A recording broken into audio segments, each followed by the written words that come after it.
मूकं करोति वाचालं पंगुं लंघयते गिरिं यत्कृपातमहं वन्दे परमानंदमाधवम्।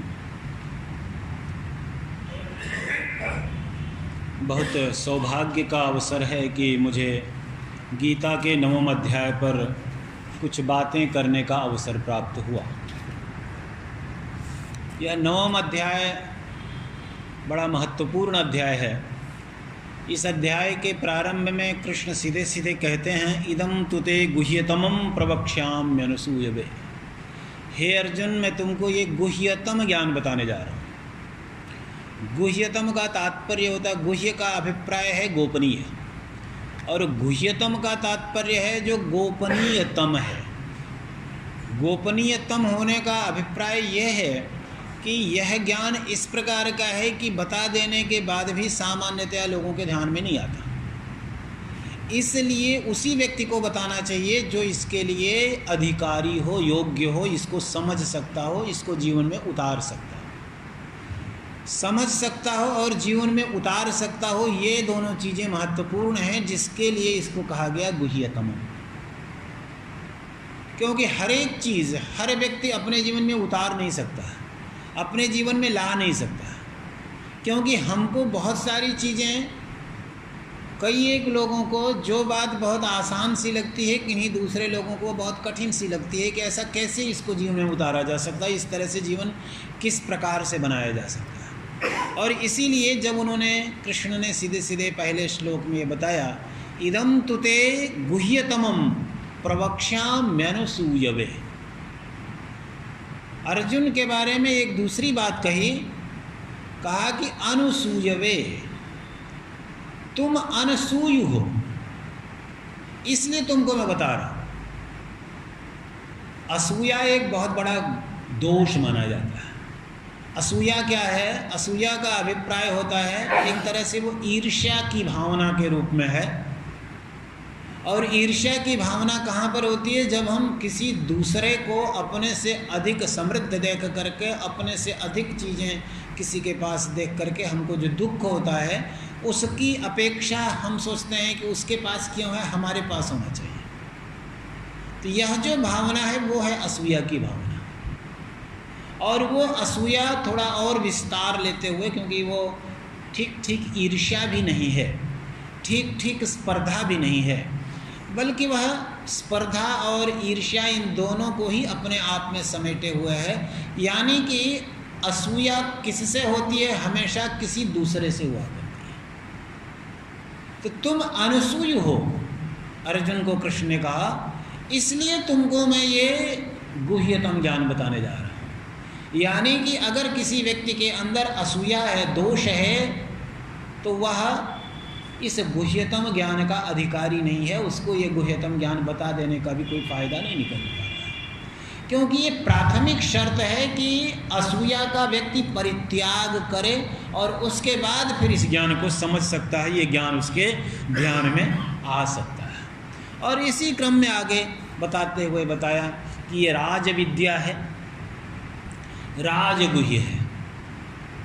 राज विद्या का तात्पर्य, राजा शब्द जो है आप सब जानते हैं, जो सबसे प्रमुख होता है उसके लिए राजा शब्द का प्रयोग किया जाता है।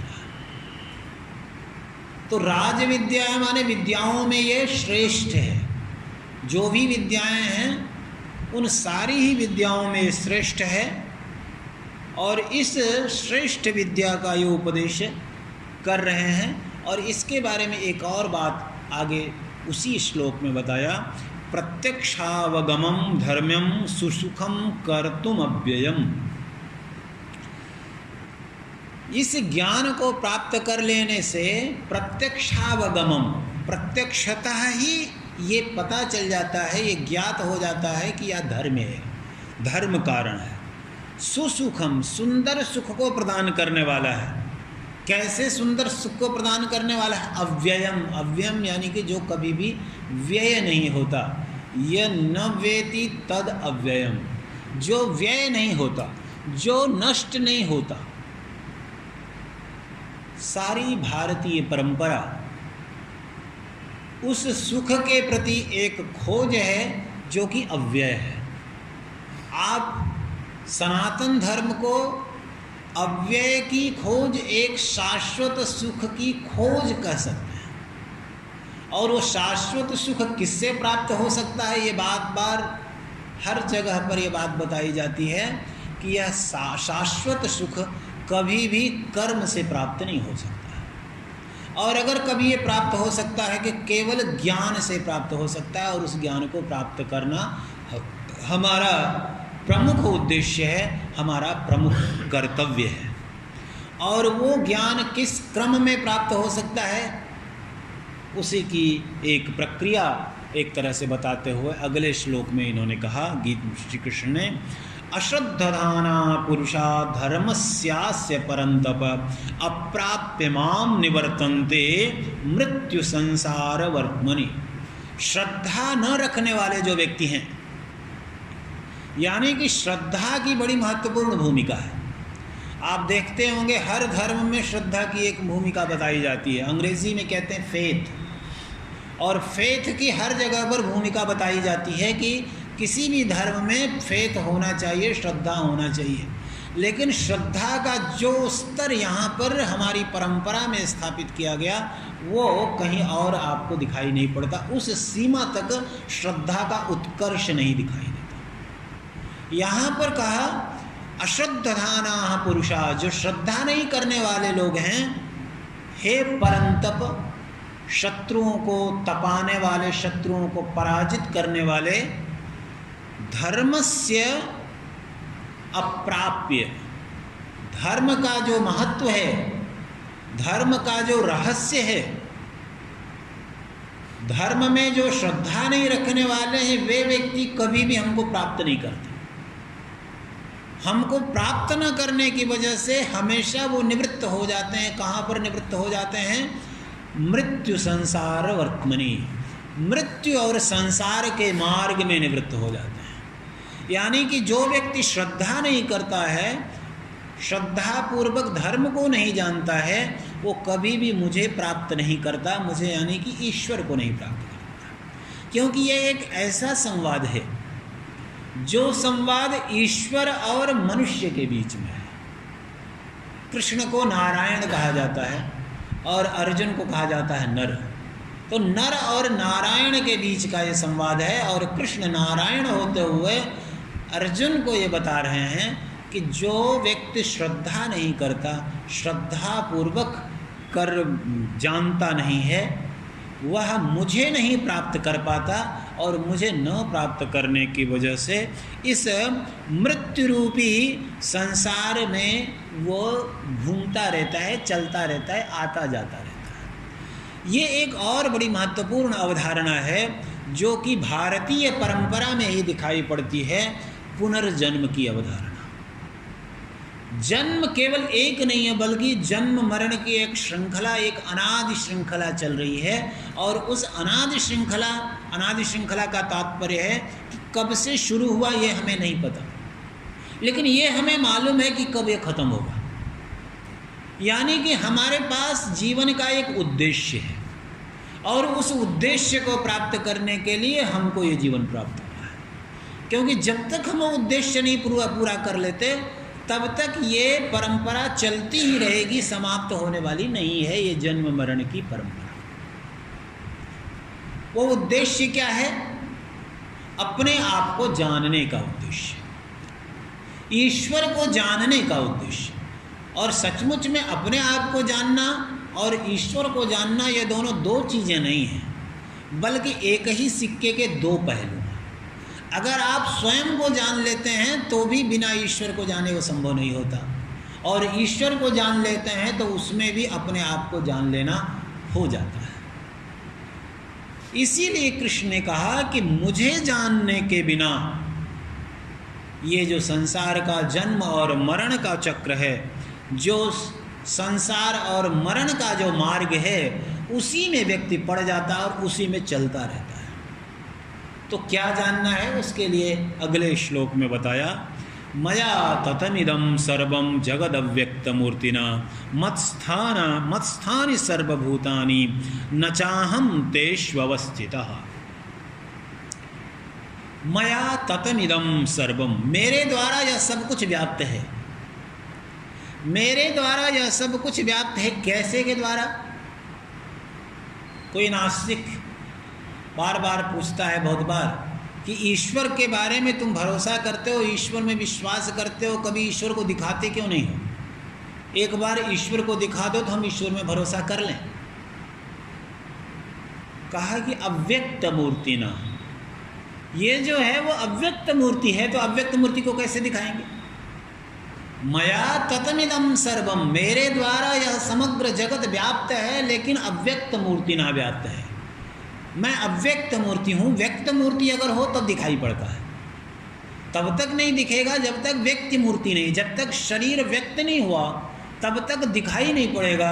और शरीर ये अव्यक्त है, अव्यक्त मूर्ति है, तो अव्यक्त मूर्ति मेरे द्वारा यह जगत व्याप्त है, इसलिए वो दिखाई नहीं पड़ता।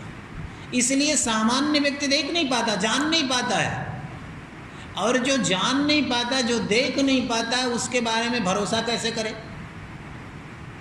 और संदेह की बुद्धि लेकर के उसका खंडन करने लग जाता है। सोचने वाली बात है कि जिसको आप जान नहीं सकते उसका खंडन भी कैसे करोगे, उसका निषेध भी कैसे करोगे? योग्य दृष्टि कुतो योग्य, जो अयोग्य है, जो प्रत्यक्ष के अयोग्य है, उसकी अदृष्टि, उसका अदर्शन किस प्रकार से उसके असत्ता का प्रमाण हो सकता है? तो जो ईश्वर अव्यक्त मूर्ति है, उस अव्यक्त मूर्ति ईश्वर का अप्रत्यक्षीकरण किस प्रकार से ईश्वर के न होने का प्रमाण हो सकता है? कभी भी नहीं हो सकता। और इसीलिए यहाँ पर बताया, कहीं पर बताया जाता है कि ईश्वर आसमान में रहता है, कहीं पर बताया जाता है कि ईश्वर स्वर्ग में रहता है। कृष्ण ये नहीं कह रहे हैं कि ईश्वर आसमान में रहता है या कहीं स्वर्ग में रहता है, बल्कि ईश्वर कैसे स्वर्ग में रह सकता है? ईश्वर कैसे आसमान में रह सकता है? मत स्थानि सर्वभूतानि, ये सारे के सारे भूत, चाहे वो पृथ्वी हो, चाहे जल हो, चाहे तेज हो, चाहे वायु हो, चाहे आकाश हो, सब कुछ, एवरीथिंग, सब कुछ मत स्थानि, मुझ में ही अवस्थित है। न चाहम तेष्व अवस्थितः। तो ये ध्यान देने वाली बात है कि मुझ में यह सब कुछ अवस्थित है, मैं उनमें अवस्थित नहीं हूं। यानी कि ये सवाल अपने आप में बेमानी है कि अगर हम पूछे कि ईश्वर कहाँ रहता है, क्योंकि ईश्वर कहाँ रहता है का मतलब ये हुआ कि आप जब पूछते हैं तो ईश्वर पर एक मानवीकरण का आरोप कर लेते हैं, और उस मानवीकरण के आरोप के माध्यम से आप प्रश्न करते हैं कि ईश्वर कहाँ रहता है। ईश्वर स्वर्ग में नहीं रह सकता, ईश्वर आकाश में नहीं रह सकता, क्योंकि ये सब, स्वर्ग कहो, आकाश कहो, पृथ्वी कहो, जल कहो, जो भी कहो, सब कुछ तो ईश्वर में अवस्थित है। मया मत्स्थानि सर्वभूतानि न चाहम तेष्व अवस्थितः। ये सब कुछ मत्स्थ है, मुझ में अवस्थित है, मैं उनमें अवस्थित नहीं हूं। तो यह जो अवधारणा अगर कहीं पर दिख रही है, वो अवधारणा तार्किक रूप से संगत नहीं है। सनातन धर्म में जब ईश्वर की अवधारणा आती है, आप देखिए, विचार करिए, वो अवधारणा कहीं पर भी इस तरह से नहीं आती है कि वो तार्किक रूप से कहीं से भी असंगत हो, क्योंकि वो तर्कातीत है। वो उसकी व्याख्या इस रूप में आती है, समझ में आता है कि वस्तुतः इसको तर्क के द्वारा अगर आप इसका खंडन, इसका मंडन नहीं कर सकते, तो तर्क के द्वारा खंडन तो कतई नहीं कर सकते, क्योंकि वो तर्क से परे बात जाती है। तो मत्स्थानि सर्वभूतानि न चाहम तेष्वस्थितः न च मत्स्थानि भूतानि पश्य मे योगमैश्वरम भूतभृन्न च भूतस्थो ममात्मा भूत भावना। लेकिन उसके बाद एक और मजेदार बात कही। मजेदार बात पहले श्लोक में बताया, मत्स्थानि सर्वभूतानि। पहले में बोला कि ये जो भूत हैं वो मुझ में अवस्थित हैं, ठीक उसके बाद में फिर बोल रहे हैं न च मत्स्थानि भूतानि, ये सारे भूत मुझ में अवस्थित हैं, और फिर बताया कि ये भूत मुझ में अवस्थित नहीं है।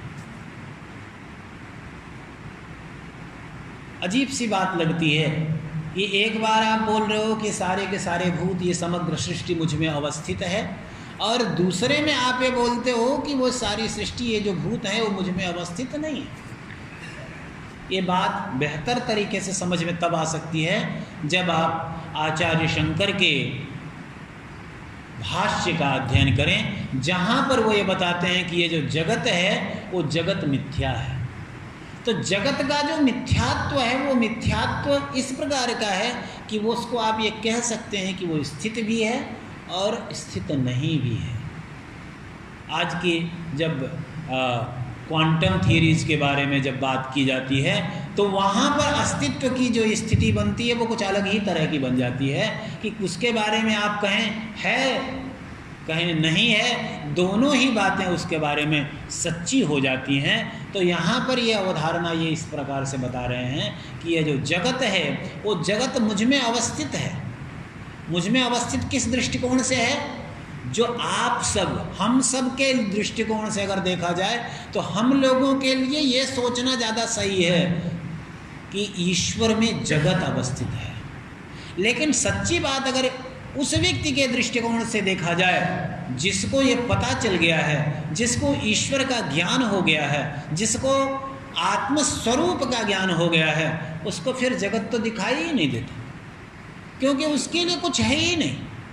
सब कुछ ईश्वर ही है और ईश्वरातिरिक्त कुछ भी शेष नहीं है। और जब ईश्वरातिरिक्त कुछ भी शेष नहीं है तो आप कैसे कहेंगे कि ये जगत, ये जो भूत हैं वो ईश्वर में अवस्थित है? तो ये दृष्टि भेद जो है वो दृष्टि भेद तक पहुंचना है। एक सामान्य दृष्टि है जो हमको इन सारे अनुभव जगत में, आनुभविक जो जगत है उस जगत की स्थिरता के बारे में बताती है, जिसके माध्यम से हमको पता चलता है कि ये जो जगत है वो अवस्थित है। लेकिन हमको जाना कहाँ तक है? एक मिथ्या दृष्टि से सदृष्टि तक पहुँचना है। और ये कैसे हो सकता है कि जब हम उस दृष्टि से उस दूसरी दृष्टि जो सत्य दृष्टि है वहाँ तक की यात्रा करें। और वो यात्रा करने का पहला जो आरंभ बिंदु है ये सोचना कि ईश्वर इनमें अवस्थित है या ईश्वर कहीं एक स्तर पर है, ये सोचना गड़बड़ है। बल्कि ईश्वर में ये सब कुछ है जब आप ये सोचते हैं तो वहाँ से आगे की यात्रा एक संभव होती है। और उस यात्रा के बारे में ही इस तरह से यहाँ पर बताते हुए कृष्ण ने कहा कि न च मत्स्थानि भूतानि पश्चिमे योगमैश्वरम, ये मेरा ऐश्वर्य योग है, यही मेरा ऐश्वर्य है। ईश्वर का ऐश्वर्य क्या है? यही ईश्वर का ऐश्वर्य है कि उसी में सब कुछ अवस्थित है और वो नहीं भी है। ऐश्वर्य ही है। स्वातंत्र की बात अगर कहें किसी के बारे में, अगर आप कहें कि कोई व्यक्ति स्वतंत्र है तो स्वतंत्र होने का तात्पर्य क्या होता है? स्वतंत्र होने का तात्पर्य, गांधी जी ने एक जगह पर कहा कि उस स्वातंत्र का कोई मूल्य नहीं है जिस स्वातंत्र में गलती करने का स्वातंत्र न छुपा हो। क्योंकि अगर कोई स्वतंत्र है तो स्वतंत्र होने का तात्पर्य ये है कि वो चाहे तो अच्छाई करे चाहे तो बुराई करे। क्योंकि ये स्वतंत्रता आपने किसी के ऊपर, किसी को लगातार सीसीटीवी कैमरे के दायरे में रख दिया और उसके बारे में बोल दिया कि तुम जो करो सो करो, और तुमको जो है, तो ये जो स्वतंत्रता है वो स्वतंत्रता सचमुच की नहीं है। क्योंकि आप लगातार उसके ऊपर नज़र रखे हुए हैं कि कुछ गलत ना करने पाए। जो कुछ गलत कर रहा है त्यों आप उसको दंडित कर रहे हैं, त्यों ही उसको रोक दे रहे हैं। तो ये स्वतंत्रता नहीं है। क्रिश्चियनिटी में, थियोलॉजी में, फिलॉसफी ऑफ रिलीजन की जब बात हम लोग करते हैं, हम लोग फिलॉसफी के स्टूडेंट हैं, तो वहाँ पर एक समस्या आती है जिसको कहते हैं प्रॉब्लम ऑफ इविल, अशुभ की समस्या। और वो जो अशुभ की समस्या ये इस प्रकार से आती है कि जब सब कुछ ईश्वर ने बना करके छोड़ दिया तो ऐसी स्थिति में अशुभ कहाँ से आ रहा है? उस अशुभ का उत्तरदायित्व किसका है? गलती अगर हो रही है तो किसकी गलती है? समस्या ये है कि वो दोनों जो वहाँ पर दो स्तर नहीं है, एक ही स्तर है, और एक ही स्तर पर सारी समस्याओं को सुलझाने के क्रम में वो जो अशुभ है वो अशुभ अव्याख्येय हो जाता है, उसका कोई उत्तर नहीं दिखाई पड़ता। यहाँ पर ये कहा जा रहा है कि देखिए ये सब कुछ जो है ये हमारा योग ऐश्वर्य है। ऐश्वर्य ये है कि सब कुछ मुझ में है, मैं किसी में नहीं। और सचमुच में अगर देखोगे जो दृष्टि हो जाएगा, जो ज्ञान हो जाएगा, उस ज्ञान हो जाने की स्थिति में फिर तो कुछ है ही नहीं, और ऐसी स्थिति में ईश्वर से अतिरिक्त कुछ भी नहीं है। और अगर ईश्वर से अतिरिक्त कुछ नहीं है तो वहाँ पर फिर कुछ अशुभ भी नहीं है, कुछ भी नहीं रह गया।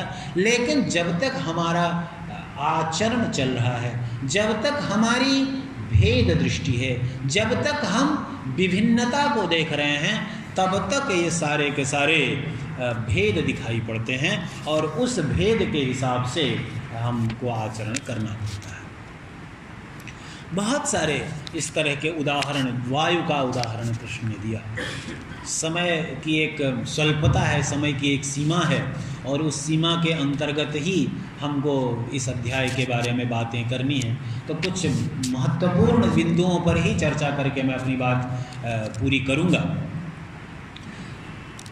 तो कई एक उदाहरण दिए कि जैसे वायु है, वो सर्वत्र विचरने वाला वायु, सब जगह घूमने वाला वायु आकाश में अवस्थित रहता है, लेकिन वो आकाश नहीं दिखता।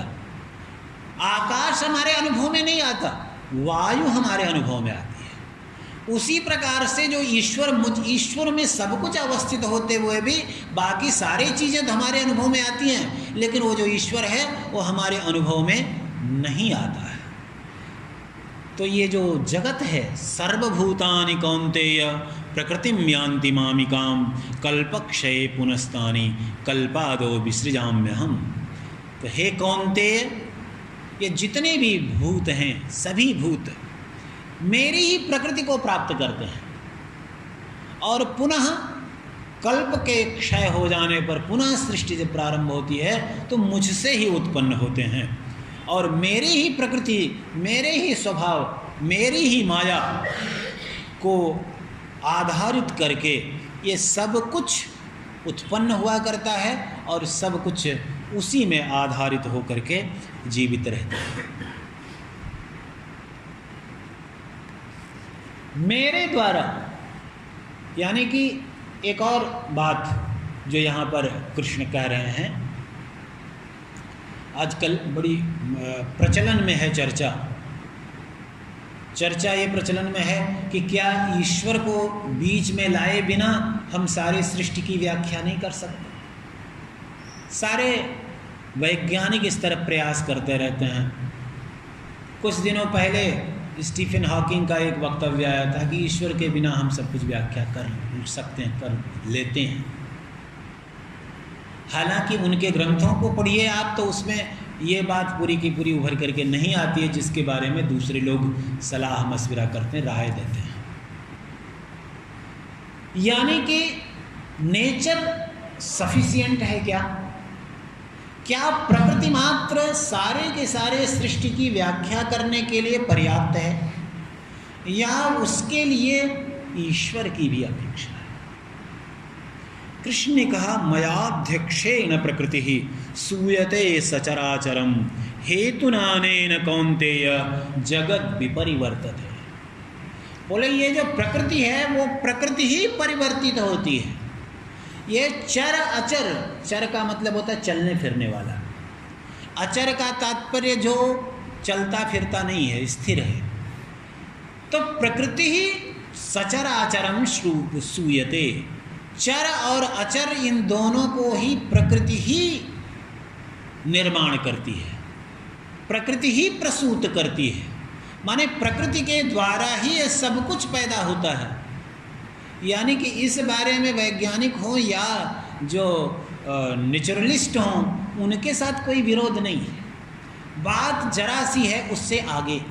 वह बात यह है कि मया अध्यक्षेण कौन्तेय, मेरे द्वारा उसका अधिष्ठान होता है। इसलिए अगर मेरे द्वारा अधिष्ठान न हो तो यह नहीं होगा। माने प्रकृति जो करती है, प्रकृति के द्वारा जो किया जा रहा है वो तो किया जा रहा है, परंतु प्रकृति के द्वारा किए जाने में अध्यक्ष के रूप में, साक्षी के रूप में ईश्वर आता है, और ईश्वर के साक्षी के रूप में होने की वजह से ये सब कुछ चलता रहता है, सृष्टि चलती रहती है। प्रकृतियों के अलग अलग भेद, चूँकि प्रकृति के द्वारा ये सब कुछ उत्पन्न हुआ है, तो प्रकृति के भी अलग अलग भेद हैं। आसुरी प्रकृति है, दैवी प्रकृति है, और दैवी संपत्ति के बारे में एक पूरा का पूरा अध्याय आता है, जिस अध्याय में बताया है कि दैवी संपत्ति विमोक्षाय निबंधाय आसुरी मता। जो दैवी संपत्ति है वो विमोक्ष के लिए है, और जो आसुरी संपत्ति है वो बंधन के लिए है।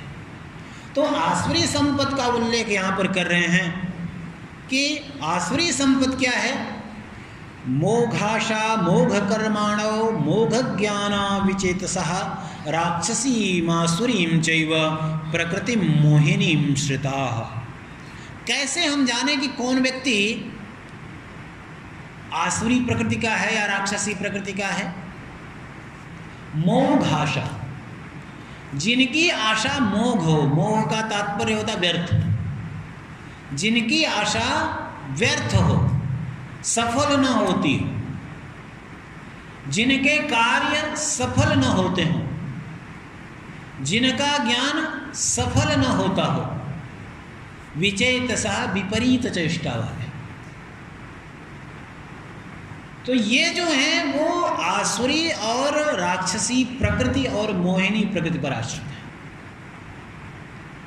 अभिप्राय ये है कि जब हम ईश्वर की इच्छा का तिरस्कार करते हुए अपनी इच्छा को लादते हैं तो उसके लिए अनिवार्य होता है कि वो कभी न कभी असफल होगी, व्यर्थ होगी, पूरी नहीं होगी। कभी न कभी वो हमारा कार्य सफल नहीं होगा। परंतु अगर ईश्वर की इच्छा के साथ ही हमारी इच्छा का योग है, उसके अनुसार ही हम अपने आप को मिला लेते हैं, जोड़ लेते हैं, तो हमारी इच्छा कभी भी असफल नहीं हुई, क्योंकि हम अपनी इच्छा को उस समष्टि की इच्छा में ईश्वर की इच्छा के साथ समाहित रख देते हैं। और ईश्वर की इच्छा में समाहित होने के कारण हमारी इच्छा कभी भी व्यर्थ नहीं होती है, कभी भी असफल नहीं होती है।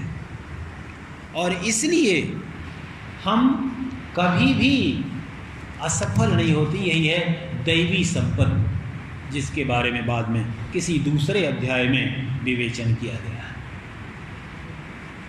यहाँ पर अपने बारे में, अपने स्वरूप के बारे में बताते हुए, क्योंकि अलग अलग एक और बात इस अध्याय में बड़े महत्वपूर्ण तरीके से बताई गई है, जो दर्शन के विद्यार्थियों के लिए भी महत्वपूर्ण है और धर्म के विद्यार्थियों के लिए।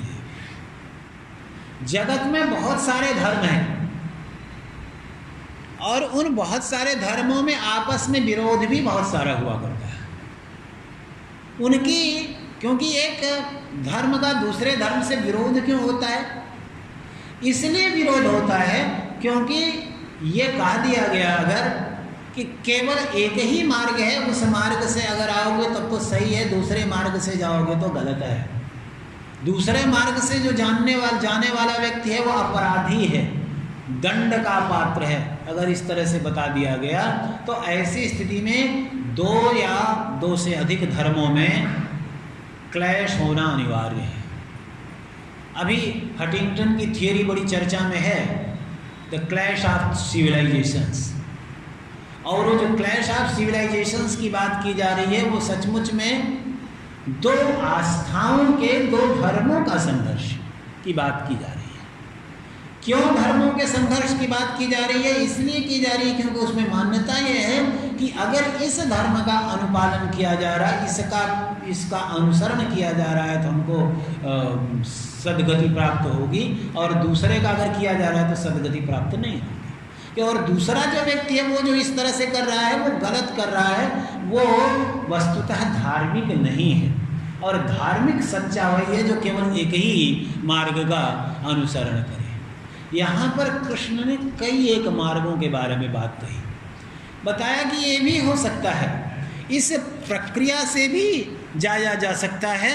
कई एक मार्गों के बारे में, ज्ञान यज्ञ के बारे में, जिसको कि सबसे श्रेष्ठ मार्ग के रूप में बताया है, वहाँ पर भी ज्ञान यज्ञ के बारे में भी बताते समय एक बात बड़ी महत्वपूर्ण कही, ज्ञान यज्ञेन चाप्यन्ने यजंतो माम उपासते एकत्वेन पृथक्त्वेन बहुधा विश्वतो मुखम। जो हमारी पूजा कर रहे हैं, ज्ञान यज्ञ के द्वारा पूजा कर रहे हैं, मेरी उपासना कर रहे हैं, किस रूप में उपासना कर रहे हैं? एकत्वेन अनेकत्वेन पृथक्त्वेन, एक भाव से, माने मैं और ईश्वर दोनों एक ही हैं, इस भाव से उपासना कर रहे हैं। और इस भाव से जो उपासना है वो सर्वोत्तम उपासना है कि मैं ही ईश्वर हूँ। लेकिन मैं ही ईश्वर हूँ का तात्पर्य वहाँ पर मैं इतना संकुचित नहीं रह जाता कि जिसमें तुम बाकी बचे। उस मैं के अंतर्गत कोई भी तुम बचता नहीं। जब अहम ब्रह्मास्मि कहा जाता है तो उस अहम ब्रह्मास्मि में अहम का जो दायरा है वो शरीरावच्छिन्न चैतन्य, अंतःकरणावच्छिन्न चैतन्य, या एक व्यक्ति मात्र नहीं रह जाता। क्योंकि अगर एक व्यक्ति मात्र ही उसका दायरा रहे तो सचमुच में वो ज्ञान नहीं, वो तो एक और बहुत बड़ा अज्ञान हुआ, क्योंकि वो व्यावर्तक नहीं हुआ। हमारे जो ज्ञान होते हैं ना बाकी जगहों पर, जैसे हम कहते हैं ना कि मैं बुद्धिमान, उसी तरह से मैं ब्रह्म हूँ ऐसा नहीं है। क्योंकि जब हम ये सोचते हैं कि मैं बुद्धिमान हूँ तो उसमें ये समझ में आता है कि जो बाकी लोग हैं वो बुद्धिमान नहीं है, दूसरे लोग बुद्धिमान नहीं है, ये बात उसमें आ जाती है। मैं गोरा हूँ कहने में ये बात आ जाती है कि मैं तो गोरा हूँ, बाकी दूसरा गोरा नहीं भी हो सकता है, काला हो सकता है। मैं सुंदर हूँ कहने में मैं सुंदर हूँ तो दूसरा कोई असुंदर भी हो सकता है, कुरूप भी हो सकता है। लेकिन मैं ब्रह्म हूँ, ये जो भावना है, इस भावना से जो पूजा की जाती है, उस भावना में कहीं पर भी तुम शेष नहीं बचता है। तो इसलिए बताया कि एकत्वेन बहुत सारे लोग उपासना करते हैं और पृथक्त्वेन भी उपासना करते हैं। अब आप सोचोगे एकत्वेन उपासना कर रहा है वो तो दूसरा धर्म हो गया, पृथक्त्वेन उपासना कर रहे हैं वो दूसरा धर्म हो गया। एक धर्म ऐसा है जो ईश्वर को अपने से अभिन्न मान करके उपासना कर रहा है, एक धर्म ऐसा आ जाए जो ईश्वर को अपने से भिन्न मान करके उपासना कर रहा है। तो ऐसी स्थिति में क्या दोनों धर्मों को एक धर्म माना जा सकेगा? लगेगा कि ये दोनों तो अलग अलग धर्म हैं। लेकिन ये सनातन धर्म ऐसा है कि ये दोनों के लिए अवसर प्रदान करता है। एकत्वेन पृथक्त्वेन बहुधा विश्वतो मुखम, चाहे आप इस तरीके से करो चाहे उस तरीके से करो, दोनों बराबर है। एक मानो चाहे अनेक मानो, दोनों में कोई अंतर नहीं है, दोनों में कोई भेद नहीं है। एकत्वेन पृथक्त्वेन बहुधा विश्वतो मुखम, क्योंकि वो जो ब्रह्म है, जो ईश्वर है, वो क्या है? विश्वतो मुख है। विश्वतो मुख होने का तात्पर्य है कि हर तरफ उसका मुख है। माने जिस रूप में, वो एक कहानी आपने सुनी होगी गुरु नानक की, कि वो कहीं पर गए थे, काबा की तरफ पैर करके बैठे थे, लेटे थे, तो किसी ने कहा काबा की तरफ पैर करके लेटे हुए हो तो बेटा हटा दो जिधर काबा नहीं हो, तो जिधर भी उनका पैर हटाते उधर ही काबा दिखाई पड़ने लगता। तो ये विश्वतो मुख है, हर तरफ वो है। और हर तरफ है का मतलब ये भी है केवल उतना ही नहीं देश की अपेक्षा से, बल्कि अगर आप उसको अपने से अभिन्न के रूप में प्रार्थना कर रहे हैं तो वह प्रार्थना भी वैसी ही है। पृथक मान करके प्रार्थना कर रहे हैं तो वह भी उसी तरीके से है। और इसके पहले एक और प्रार्थना के बारे में बताया कि हमारा जो कीर्तन करते हुए प्रयत्न पूर्वक दृढ़ व्रत जो हमको प्रणाम करते हुए हमारी पूजा करते हैं वह भी, तो ये अलग अलग, क्योंकि उसी में वही यज्ञ भी है, वही स्वधा भी है, वही औषधि भी है, वही मंत्र भी है, वही मंत्र यज्ञ का साधन भी है, वही अग्नि भी है, वही हवन भी है, सब कुछ तो वही है। और जब सब कुछ वही है तो उसमें जिस तरीके से भी पूजा की जाए वह पूजा सफल होना तय है। ऐसा नहीं है कि ये कहा जा रहा है कि इस तरीके से पूजा की जाएगी तो पूजा गलत हो जाएगी, वो पूजा ठीक नहीं है और उस पूजा के द्वारा ईश्वर को प्राप्त नहीं किया जा सकता। लेकिन एक चीज़ अवश्य है, वह यह है कि भाई अगर आप इस तरीके से स्वतंत्रता प्रदान कर रहे हैं तो इस स्वतंत्रता की कोई सीमा तो होनी चाहिए कि कहाँ पर उसकी सीमा है कि किस तरह से किया जाए तो किस तरह से न किया जाए। एक प्रतिमान बता दिया गया, एक आदर्श बता दिया गया और उस आदर्श को लेकर के सारा का सारा चलना है। जो आदर्श के रूप में जो बताया कि एकत्वेन, क्योंकि उसको ये आदर्श है, क्योंकि शुरू में सब पहले बताया कि ये जो सब कुछ है ये मुझ में अवस्थित है, और अगर मुझ में अवस्थित है और ये सब कुछ है भी और साथ ही साथ नहीं भी है तो वो साधना सबसे महत्वपूर्ण साधना है जो उस सीमा तक ले जाने वाली है, उस तरफ ले जाने वाली है। और इसीलिए उस प्रकार उस सीमा तक ले जाने के लिए जितने भी मार्ग हैं वो सारे मार्ग सफल हैं, उनकी सीमा है, उनकी एक लिमिट है कहाँ तक ले जा करके वे छोड़ सकते हैं। लेकिन जो चरम लक्ष्य है, परम लक्ष्य है, वहाँ तक पहुँचना हमको है। तो जिस मार्ग के द्वारा भी चलें, जहाँ तक पहुँच पाए उसके बाद उस मार्ग में पहुँचना अनिवार्य होगा। और इस प्रकार से स्वयं इन्होंने ये भी बताया कृष्ण ने कि भाई देखिए यज्ञ जो करने वाले हैं, यज्ञ करने वाले भी जब तीनों वेदों को जानने वाले, सोमपान करने वाले, जो पूत पाप हैं, जिनके पाप नष्ट हो चुके हैं, समाप्त हो चुके हैं, यज्ञ के द्वारा स्वर्ग की प्रार्थना करते हैं, लेकिन वहाँ पर जाके फिर भोग भी करते हैं, लेकिन फिर से उसके बाद यहाँ पर फिर से आ जाते हैं। तेतम भुंक्वा स्वर्गलोकम विशालम क्षीणे पुणे मर्त्यलोके विशन्ति। तो अच्छाई और बुराई, हम सामान्यतया दो प्रकार के द्वंद्व में जीते, माने हमारा जो जीवन है वो द्वंद्व में रहता है, अच्छाई और बुराई। कोई काम अच्छा है, कोई काम बुरा है। जो बुरा काम है उसका परिवर्जन करना चाहिए और जो अच्छा काम है उसका अनुपालन किया जाना चाहिए, ये सामान्य दृष्टि है। लेकिन गीता या भारतीय परंपरा पूरी की पूरी कहती है कि ये बात तो ठीक है कि जो अच्छा है और जो बुरा है, बुरे का परिवर्जन और अच्छे का आचरण, लेकिन ध्यान में रखने वाली बात है कि जो अच्छा है वो सचमुच में पूर्णतया समग्रतया अच्छा वो भी नहीं है। इसलिए अच्छा नहीं है क्योंकि उस अच्छाई के साथ कहीं ना कहीं बुराई छुपी हुई है, जुड़ी हुई है। आप अच्छा कर्म करते हैं, अच्छे कर्म का फल पुरस्कार आपको प्राप्त होता है, आप स्वर्ग प्राप्त कर लेते हैं, स्वर्ग में उसका भोग करते हैं, लेकिन भोग समाप्त होने के बाद फिर से यहाँ पर जन्म होना है, फिर यहाँ पर आना है, और यहाँ पर जब फिर से आएंगे तो फिर से कहीं ना कहीं दुख का भोग तो करना है। तो ये जो शुरू में बात बताई गई कि जो मृत्यु का जो मार्ग है, उस मृत्यु के मार्ग पर ही आप चलते रह रहे हैं। भले ही आप कितनी भी ऊंचाई पर पहुंच गए, लेकिन फिर से नीचे वहीं पर आ जाएंगे जो कि मृत्यु का मार्ग है। तो उस मृत्यु मार्ग से बचने का तरीका क्या है, ये जो खोज है वो सबसे महत्वपूर्ण खोज है, जिसके बारे में बार बार यहाँ पर बताते हैं। और यहाँ पर उसके लिए बताया कि सचमुच में वो कैसे हो सकता है। अनन्याश्चिन्तयन्तो माम ये जना पर्युपासते।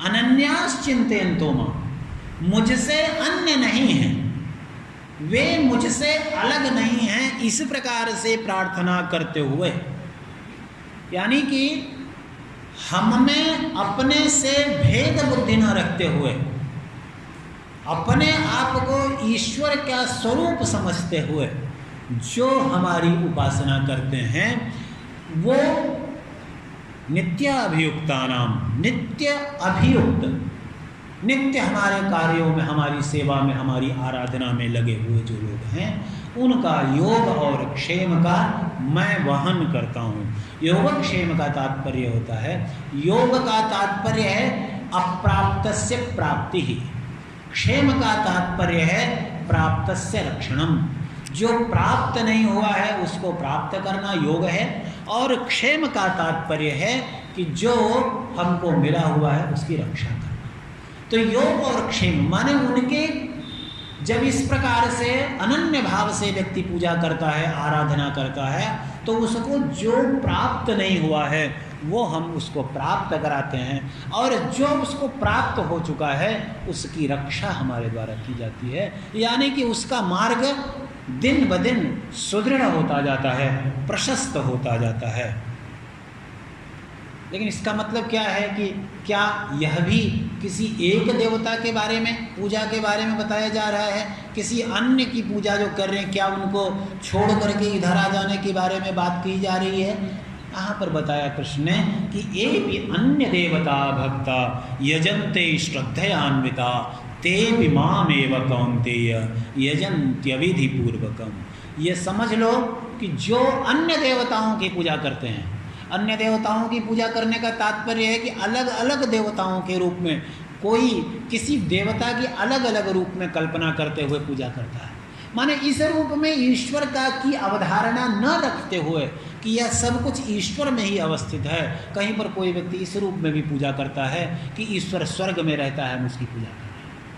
कोई व्यक्ति ईश्वर की पूजा पितरों के रूप में करता है, कोई ईश्वर की पूजा किन्हीं देवताओं के रूप में करता है। तो जिस रूप में भी करता है श्रद्धापूर्वक ये कौन थे, ये समझो कि वो भी मेरी ही पूजा कर रहे हैं। ये बात और है कि वो विधि पूर्वक नहीं कर रहे हैं, अविधि पूर्वक कर रहे हैं। माने विधि पूर्वक नहीं कर रहे हैं, जो विधि है, जो विधान है, जिस तरह से पूजा करने के लिए कहा गया है सचमुच में उस प्रकार से नहीं कर रहे हैं, लेकिन वो भी हमारी ही पूजा कर रहे हैं। तो विधि पूर्वक नहीं बनाया गया। जैसे भोजन बनाने का एक विधान होता है, विधान होता है माने उसके लिए बहुत सारी किताबें आती हैं कि कैसे बनाया जाए। अगर आप उस तरीके से भोजन नहीं बनाएंगे तो क्या पेट नहीं भरेगा? पेट तो उससे भी भर जाएगा। लेकिन अगर उस तरीके से बनाएंगे तो ज़्यादा बेहतर बनेगा, ज़्यादा स्वादिष्ट बनेगा। उसी प्रकार से जो विधि पूर्वक कहा गया है, उस विधि पूर्वक अगर आप करते हैं तो उसका लक्ष्य आपको अधिक सही तरीके से प्राप्त होगा। आपका जो मार्ग अधिक प्रशस्त और सुकर होगा। और अगर आप उस विधि विधान का अनुपालन न करते हुए अगर आप करते हैं तो ऐसी स्थिति में आप वहाँ तक नहीं पहुँच पाएंगे। लेकिन ज़रूर ये अवश्य है कि आप उस विधि का पालन न करते हुए अगर आप कर रहे हैं तो भी हैं आप कहीं न कहीं रास्ते में ही, किसी न किसी मार्ग पर ही हैं। तो कोई व्यक्ति जो मार्ग पर नहीं है उसकी अपेक्षा मार्ग पर होना बेहतर है। एक शॉर्टकट है और एक लॉन्ग कट रास्ता है। जो सीधे सीधे जाने वाला रास्ता है, उस रास्ते से जो व्यक्ति जा रहा है वो तो मंजिल पर पहुंचेगा ही पहुंचेगा, लेकिन वह व्यक्ति भी मंजिल पर पहुंचेगा जो व्यक्ति किसी घुमावदार रास्ते से चल रहा है। ये ज़रूर है कि वो देर से पहुंचेगा। लेकिन जो किसी रास्ते पर है ही नहीं, वह जिसके बारे में शुरू में बता दिया, आसुरीम तनुम राक्षसी वृत्तिम, जो राक्षसी वृत्ति के बारे में बताया, आसुरी वृत्ति के बारे में बताया, उसको छोड़ करके जो व्यक्ति है वो हर कोई व्यक्ति किसी न किसी कहीं न कहीं ईश्वर के मार्ग पर ही है और उस मार्ग से व्यक्ति वहाँ पर पहुँचता ही पहुँचता है। तो कैसे बेहतर तरीके से, कैसे बहुत आसानी से पहुँचा जा सकता है? क्योंकि जो बात शुरू में बताई गई ना, कि इसको बताया गया राजविद्या।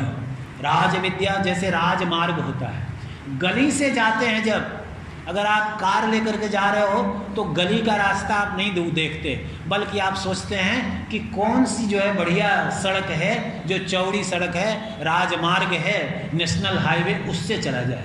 नेशनल हाईवे से चलने का तात्पर्य यह है कि वहाँ पर आपको सीधे सीधे चले जाते हैं, कहीं पर भी रुकावट नहीं मिलती है। तो राज विद्या कहने का तात्पर्य यह है कि यहाँ पर आपको कहीं पर कोई रुकावट नहीं मिलनी है, जिससे कि आप वहाँ पर पहुँच सकते हैं। तो क्या कहा, क्या उसके लिए एक जो संक्षेप में जो बात, जो विधान किया, पत्रम पुष्पम फलम तोयम यो मे भक्त्या प्रयच्छति तदहम भक्त्युपहृतम अश्नामि प्रयतात्मनः यत् करोषि यदश्नासि यज्जुहोषि ददासि यत् तपस्यसि कौन्तेय तत् कुरुष्व मदर्पणम्। कहा कि चाहे पत्र है, चाहे पुष्प है, पत्ता हो, फूल हो, फल हो, हमारे यहाँ जब ईश्वर की पूजा की जाती है तो उसमें ईश्वर की पूजा में हम यही सब पूजा करते हैं। कोई जो है दूध ले आते हैं, बेलपत्र ले आते हैं, तुलसी दल ले आते हैं, फल ले आते हैं, जल ले आते हैं। अब शिव की पूजा करने के लिए और कुछ नहीं करना है, बस एक काम करिए, गंगा जल ले आकर के एक लोटा आपने चढ़ा दिया, वो प्रसन्न हो जाता है। तो अब ये जो गंगा जल ला करके चढ़ा देने की बात कही गई, कारण यह है कि ईश्वर का पूजा करने का तात्पर्य क्या है, क्यों ईश्वर की पूजा की जा रही है। ईश्वर हमारे यहाँ उस प्रकार से नहीं है कि जो कोई महाराजा हो। महाराजा जो होता है उसके सामने आप हाथ जोड़ करके लगातार खड़े रहते हैं कि हमसे जो भी गलती हुई उस गलती का क्षमा प्रार्थना हमेशा करते रहते हैं। रोज प्रार्थना करो, रोज गलती करो, ऐसा नहीं है, बल्कि ये करना है कि जो कुछ भी कर रहे हैं वो सब आप ईश्वर को अर्पित करते चले जाओ। चाहे पत्र है, चाहे पुष्प है, चाहे फल है, जो कुछ भी है सब भक्तिपूर्वक, श्रद्धापूर्वक ईश्वर को अर्पित कर देना, और वह सब कुछ ईश्वर स्वीकार करता है। और जो कुछ भी करते हो, यत् करोषि, जो कुछ भी कर रहे हो, जो कुछ भी अश्नासि, जो कुछ भी भोग कर रहे हो, जो कुछ भी हवन कर रहे हो, जो कोई भी दान कर रहे हो, उसमें ये मत सोचो कि तुम अपने लिए कर रहे हो, बल्कि वह सब कुछ हमको अर्पित करते चले जाओ, मुझे अर्पित कर दो। यत् तपस्यसि कौन्तेय, जो तपस्या कर रहे हो वो सब कुछ मुझे ही अर्पित कर दो। और इस प्रकार से जब करते हैं तो क्या होता है, हम अच्छा कर्म करते हैं, हम अपने पास रख लेते हैं, बुरा कर्म करते हैं, हम अपने पास रख लेते हैं। तो जब हम सब अपने पास रख लेते हैं तो भुगतो आप, अच्छे कर्म किए तो उसका भी फल भुगतो, बुरा कर्म किया उसका भी फल आपको भुगतना है, क्योंकि आपने सब कुछ तो अपने पास रखते चले गए, तो आपको उसका फल भुगतना है, उसका फल भोगना है। लेकिन जब सब कुछ आप अपने पास नहीं रखते, सब कुछ ईश्वर को समर्पित करते चले गए, चाहे अच्छा कर्म है, चाहे बुरा कर्म है, जो कुछ भी है, जो कुछ भी आप कर रहे हैं, वो सारा का सारा कर्म ईश्वर को समर्पित करते चले गए, तो उसमें आप कर्म फल के भोक्ता नहीं है, क्योंकि आप अपने लिए नहीं कर रहे हैं, वो सब कुछ ईश्वर को समर्पित होता चला जा रहा है, वो सब कुछ कर्म ईश्वर के लिए होता चला जा रहा है। अब इसके लिए बहुत बार लगता है, बहुत बार कुछ एक लोग प्रश्न उठाते हैं, कहते हैं कि भाई ये तो अजीब सी बात बता दी गई कि इसका मतलब है कि हम चाहे जो करें, चाहे गलत काम करें, चाहे किसी की चोरी करें, कोई डाका डालें या कुछ भी अपराध करें, और उसके बाद ईश्वर को अपने अर्पित कर दिया तो फिर क्या प्रॉब्लम है, तो बढ़िया है, तो सब अच्छा काम हो गया। लेकिन ये जो आलोचना इस तरह से की जाती है, वो आलोचना समझ करके नहीं की जाती, क्योंकि कृष्ण ने सीधे सीधे कहा, समूहम सर्वभूतेषु न मे द्वेष्योऽस्ति न प्रियः ये भजन्ति तु मां भक्त्या मयि ते तेषु चाप्यहम्। हे अर्जुन, समूहम सर्वभूतेषु, मैं सभी भूतों के प्रति समान हूँ, सभी भूतों के प्रति, सभी प्राणियों के प्रति मैं समान हूँ। न मे द्वेष्यः, मेरा कोई द्वेष्य नहीं है, मेरा कोई ऐसा व्यक्ति नहीं जिसके प्रति मैं द्वेष करता हूँ। और उसके साथ ये भी बात समझ लो कि मेरा कोई प्रिय भी नहीं है। मेरा कोई प्रिय भी नहीं का मतलब हम तुमसे बोल रहे, तुम भी अपने बारे में भी समझ लो, ये मत सोचना कि तुम जो है हमारे लिए बहुत प्रिय हो, और अगर तुम प्रिय हो तो क्यों प्रिय हो उसकी बात दूसरी है। तो समोहम सर्वभूतेषु न मे द्वेष्योऽस्ति न प्रियः ये भजन्ति तु मां भक्त्या, लेकिन जो लोग हमारा भजन करते हैं, मयि ते तेषु चाप्यहम्, मैं उनमें हूँ और वो मुझ में है, मेरा भजन करते हैं। अभिप्राय यह है कि बता दिया कि ये आदर्श है भजन का, भजन का ये आदर्श है।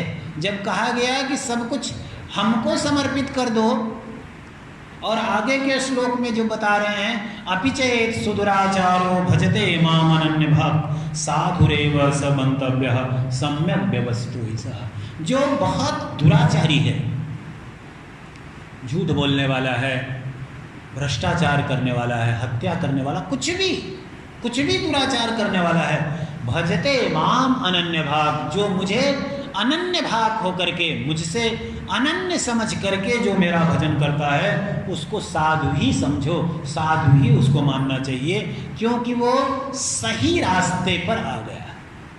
अभिप्राय यह है कि ऐसा नहीं है कि दोनों चीज़ें साथ साथ चल रही हों, सुदुराचार होना और ईश्वर के प्रति समर्पित होना दोनों साथ साथ चल रहा हो, ऐसा नहीं है।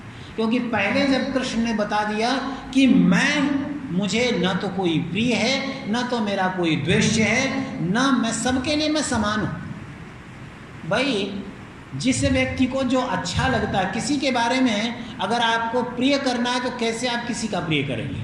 जैसे किसी व्यक्ति को आप जो है भोजन पर बुलाते हैं सम्मान करने के लिए, और उसको भोजन में पसंद आता है, कोई खीर पूड़ी पसंद आती हो, और उसको आप भोजन में जो है कोई सूखी सब्जी दे देते हैं और सूखी रोटी दे देते हैं, तो वो आपसे प्रसन्न होगा।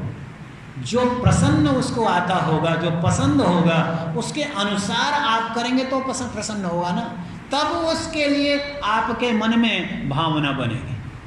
वो एक कहावत अंग्रेजी में कहते हैं, the path to heart goes through stomach.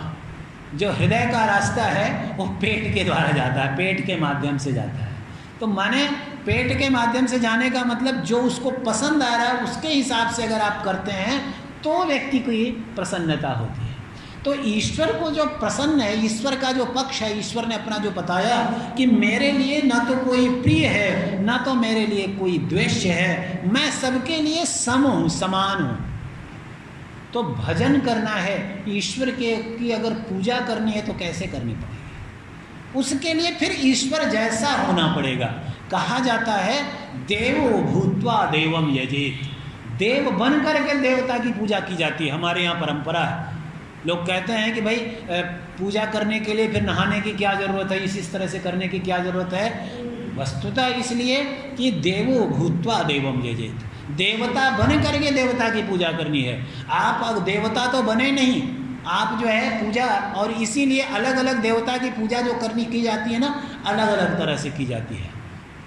जो लोग जानते हैं तांत्रिक साधनाओं के बारे में, यहाँ पर भूतों की भी पूजा करने का विधान है, प्रेत की पूजा करने का भी विधान है।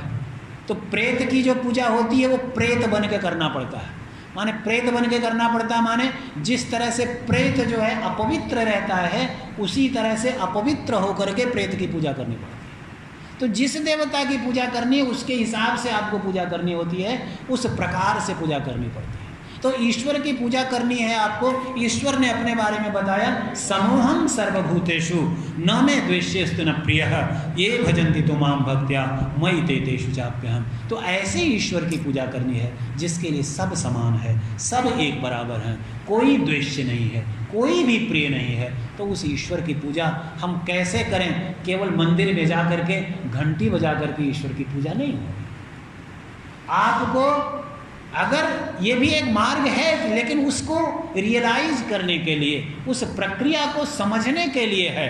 ऐसा नहीं है कि आप मंदिर में जाते हो प्रतिदिन, लेकिन आपके लिए ये भेद बुद्धि बनी हुई है, किसी को आप अच्छा समझ रहे हैं, दूसरे के प्रति घृणा भाव रखे हुए हैं, तो ये ईश्वर की पूजा आपकी नहीं है। और ईश्वर की पूजा तभी हो सकती है जब आप इस भावना से करेंगे। और इसी बात को कहते हुए अंत में यहाँ पर बताया सभी के लिए मार्ग है, किसी एक के लिए नहीं, वो मार्ग हर एक के लिए खुला है, किसी भी जाति वाले के लिए खुला हुआ है। इसका उद्देश्य उल्लेख यहाँ पर करते हुए बताया है। मन मना भव मद भक्तो मद याजी माम नमस्कुरु माँ में वैश्यस युक्त्वैवम आत्मानं मत परायण। इसलिए हे अर्जुन, मन मना हो, तुम अपने मन को मुझ में लगाओ, मेरे भक्त बनो। मेरे भक्त बनो माने इस रूप में मेरे भक्त बनो कि सबके प्रति समभावना रखो, कोई तुम्हारे लिए अधिक प्रिय न हो।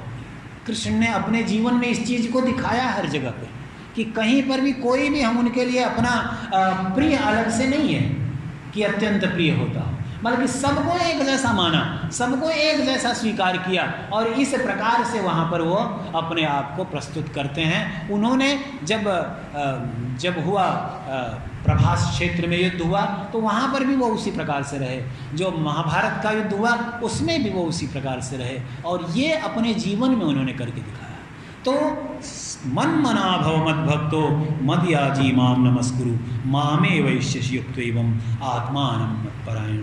तो ऐसी स्थिति में तुम मतपरायण होगे, मेरे प्रति समर्पण तुम्हारा होगा और फिर अंत में तुम हमारे स्वरूप को प्राप्त करोगे, मुझे मेरे रूप में हो जाओगे, मुझ में विलीन हो जाओगे। ये कृष्ण का ये जो राज विद्या है, जो राजगुह्य है, वो योग यही है। धन्यवाद।